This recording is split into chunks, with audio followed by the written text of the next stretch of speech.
Today, it's a truly epic legal battle, and Apple is also there.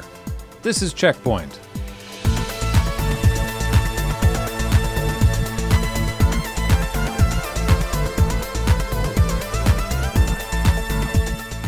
Welcome to CheckPoint.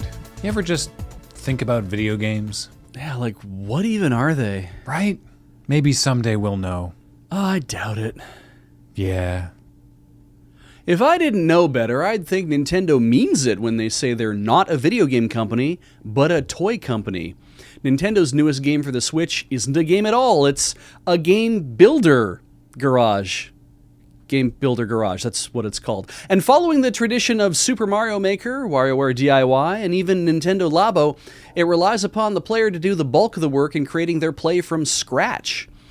Using some straightforward connect-the-dots logic, you can build all sorts of games from predefined procedures and objects, and then jump into creating your own game assets later. Frankly, this is an ingenious move on Nintendo's part, because I see two possible outcomes. In the first, you learn how programming logic works, you stick with it and make some fun mini-games, and you come out the other side smarter with a lot of cool stuff to show to your friends.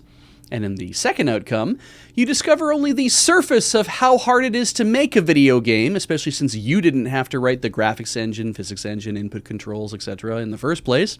And you come out the other side a broken, bitter player, eager to go back to the warmth of professionally made games. And to thank Nintendo for that lesson, you've paid them $30. Still cheaper than a comp sci degree. Blizzard is really keen to protect the good name of the Lord of Terror. We're talking Diablo, and in what is only the second silliest legal story of the week, Activision Blizzard have filed a trademark opposition notice against Fox Media, who are using the name for a character in their upcoming animated series, Housebroken. The series, about a therapy dog named Honey, features another canine character voiced by Tony Hale named Diablo, and Blizzard is concerned about public confusion of their brand? A surely needless reminder to everyone watching, but Diablo is just the Spanish word for devil.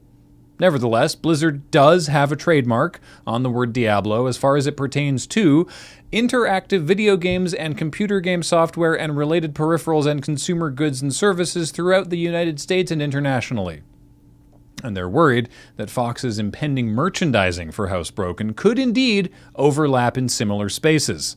In Blizzard's filing, they specifically call out Fox's application to use the name Diablo in relation to beverage glassware, cups, mugs, drinking glasses, and bottles sold empty, bottle openers, dinnerware, namely plates, cups, bowls, and saucers, toothbrushes, plastic coasters, thermal insulated wrap for cans to keep the contents cold or hot, plastic plates and plastic cups, paper plates and paper cups, cookie jars, lunch boxes, salt and pepper shakers, hair brushes, drinking straws, lunch bags made of textile, oven mitts, barbecue mitts, pet bowls, pet treat jars, pet brushes, drink water bottles sold empty. And before you ask, yes, Hardware Store is one of my favorite Weird Al songs, but the much funnier list from the filing is where Blizzard lists all the accolades the Diablo franchise has ever received over the years, like how the original game got 10 out of 10 from Computer Net Player, or how Diablo 2 got 5 out of 5 from Maxim Online. Whoop-de shit, Blizzard, look.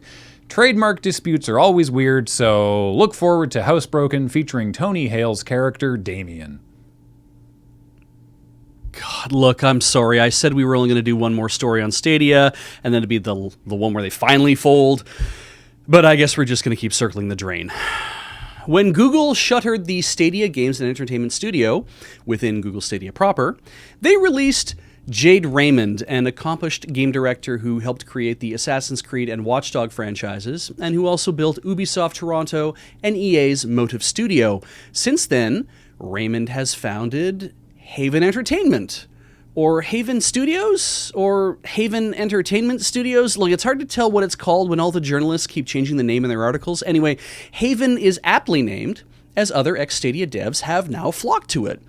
It's easy to say, wow, Raymond must be a hell of a boss to reattract that talent to her team, but imagine how shitty it must feel. You were leading this group of talented people working on a new game together when suddenly the corporate parent blinked for a second, just completely forgetting what you were doing, and then threw you out of the house. And now you have to go around like a blues brother trying to get the band back together. Anyway, I'm looking forward to when Google has its next fit of forgetfulness and tries to acqui-hire Haven back into whatever replaces Stadia. Also, Stadia VP and head of product John Justice left Google this week, but frankly, I have no idea what a head of product even does when what you're selling is a service, so enjoy your time off with your family, I guess? And now, the first part of what will surely be ongoing coverage of the Epic versus Apple legal proceedings. Beej, take it away. Breaking news in the Epic v. Apple case. Attorneys for both sides have posted a bunch of documents, then pulled them down because secrets, am I right? Clearly the case is being litigated by the same people who play Fortnite, given that no one's being careful about the shit they post online. Currently, they are arguing over what, indeed, is a phone. If this is taking too long for those of you afflicted with short attention spans, don't worry. The case will eventually be condensed into an Ace Attorney game where it will only take 3 days to litigate. Spoiler, one of the Tims will die. Thanks for that, Beej. I'll take it from here. Discovery. It's not merely a landmark album by French electronic duo Daft Punk, it's also the best part of a trial, because both sides get to dig up a bunch of stuff about one another and then we all get to read it, much to the continued exasperation of the judge who, according to those who've been listening into the trial, is getting more and more irritated with all the industry secrets. Loads of corporate documents were uploaded to a public folder, then pulled down, then put back up with parts redacted, and I just think it's funny. But despite all those redactions, there's still lots of stuff to see, including things that say highly confidential for attorneys' eyes only. But what's the most entertaining? Well, here's what I found. And to clarify, this is just stuff from the evidence, not the actual testimony. People like Rebecca Valentine at IGN are covering that, and we'll do a wrap-up at some point, I'm sure. This is an image from one of Epic's confidential internal slideshows. It's got main character mascots from all the big 3 console companies, and 2 of them are already in Fortnite. But Epic wants that hat trick, and they intend to bring Samus Aran to the game. Which is nice for them, but first Nintendo needs to get on board, and so far they don't seem to be. But then Epic also planned for LeBron James for Q4 2020 and Rock the Dwayne Johnson for Q1 2021, and you'll note that neither of those have happened yet. Also on their, wish board are Naruto, Katniss Everdeen, The Bride, and Snake Plissken. Which isn't to say Epic is bad at making projections. They've made a lot of those. You remember how we said some months back that Epic's whole free Fortnite campaign, complete with its parody of Apple's famous 1984 commercial, felt a little too planned? We weren't even close. This whole endeavor to basically force Apple into allowing Epic to sell directly to Fortnite players is called, this is not a joke, Project Liberty, and had been planned internally for months. In particular, I appreciate Epic correctly surmising the anti-Epic public reactions that might occur as a result.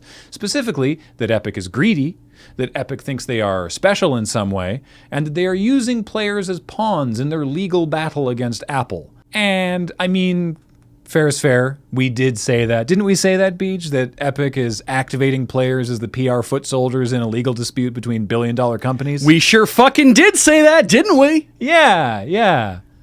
I wonder why we said that. It should be mentioned that this document, which is an update from May 2020, doesn't specify how to counter that argument, but does have suggestions for mitigating the greed accusations by emphasizing that savings from the new payment system are going direct to the player, which doesn't seem to be strictly true, or by giving them a free battle pass as an Epic thank you. What absolutely baffles me is that in this update, they map out the best case, middle case, and worst case scenarios for how they figure this could all shake out. And the best case projects a 5% positive on 2020 earnings, while the worst case projects a 35% negative. By the way, the keen-eyed among you will notice that with iOS removing Fortnite and Apple crushing Epic with their PR machine, we are currently in the worst-case scenario.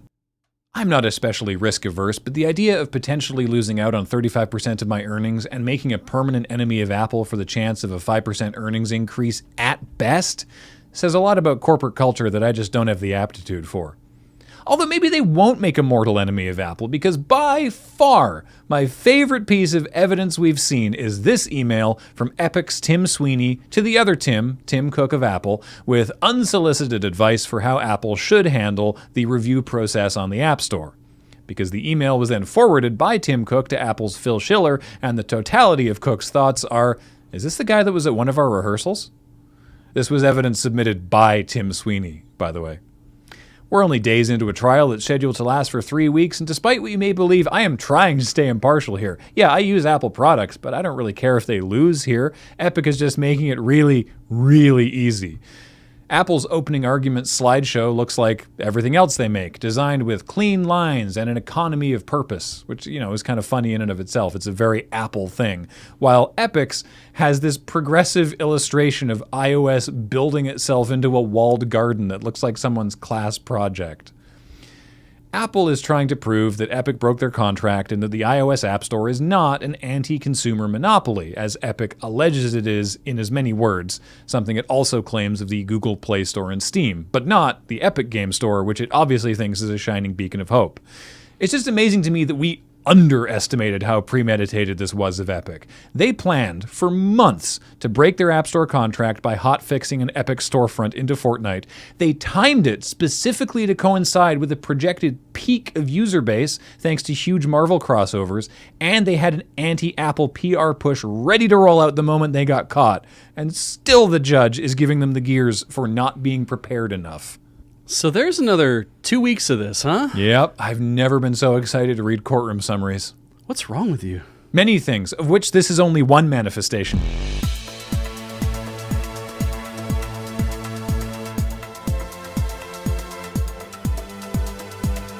Coming up, BioWare has an online tool that lets you design a custom cover for Mass Effect Legendary Edition, where you can put whatever characters you want on the artwork, but in a shocking oversight, they will not make out with each other. If you would like them to change this, be sure to publicly harass BioWare for the next several years on every visible social media surface, and maybe even at their homes, like any regular fan of the game would. So my favorite anecdote from the testimony, yes, from people who are live blogging it, like live tweeting it, because you can listen it. There's a phone number you can dial, and you can listen to the trial, like a 1-900 number. Yeah, basically. Okay, cool. I think it's free, but you can. On day one, they had to people could also. It's like a two-way communication. People were yelling. Oh, right, that's what the screaming children were all about. The public was yelling shit on the phone, like free Fortnite and stuff that couldn't be printed. Just like I said, screaming children. Yeah, exactly. So, there was that. But anyway, you can listen to the trial if you so desire and have a lot of time. But also in evidence is a picture is an Xbox One, a PlayStation 5, and a Nintendo Switch. Okay. They're just in evidence as this is what these are. And I believe readings that part of it was one of the lawyers had Tim Sweeney assemble the Switch. On the stand. Okay. I don't know why. Yeah, that's weird. But then it's also funny that this is Epic and Apple, but they've had Microsoft take the stand. Microsoft they're like, why are you bringing us into this? No I kidding. thought we were friends. Right? There's stuff about that also came up in the documents about how Sony really did not want crossplay. Yeah. Right? And Epic had to pay Sony to let Fortnite be crossplay. There was a piece that I'd heard, this is third hand, but one of the lawyers, I'm assuming on Epic's side, but who really knows at this point, said that, the thing about the Xbox, and the judge was like, hang on, what Xbox do you mean? Mm-hmm. And it's like, what do you mean? What Xbox do you mean? I mean, the Xbox. Is like, no, I need to know what Xbox. Do you mean Xbox, the video game console? Do you mean Xbox, the store by which people can go and buy games for their Xbox? Do you mean Xbox, the entire division of Microsoft? It's that complicated nomenclature is bogging things down, and I think the judge has very little patience. Probably for both sides at this point. Well, there's also, because the one of the things that's really irritating the judge, who's annoyed with both parties, but is that there's third-party people working with Epic, right? Epic is here's some evidence, but there's stuff in the evidence that is giving away things that aren't announced yet that third-party partners are working on. Right. And so other people are, it's like, sorry, judge, I've just been informed by this third-party person that we can't read that out. We need to redact something from there. And the judge is like, why is it here if it needed to be redacted? Well, the studio says they don't want it. Well, what studio? And then, and it was, Epic was like, well, the people at Paradox just think that, and then Apple was like, you just said Paradox. You mean Paradox Interactive. By you bringing it up, you've made it more... it's the Streisand effect. You've made it more of a thing. If you just hadn't said anything, then it would have been better. It's like it feels like everyone involved in this trial is just like doot doot doot doot doot doot doot. Oh, the clown show. I love it. Can't wait. 3 more weeks. 2 more weeks. Delicious.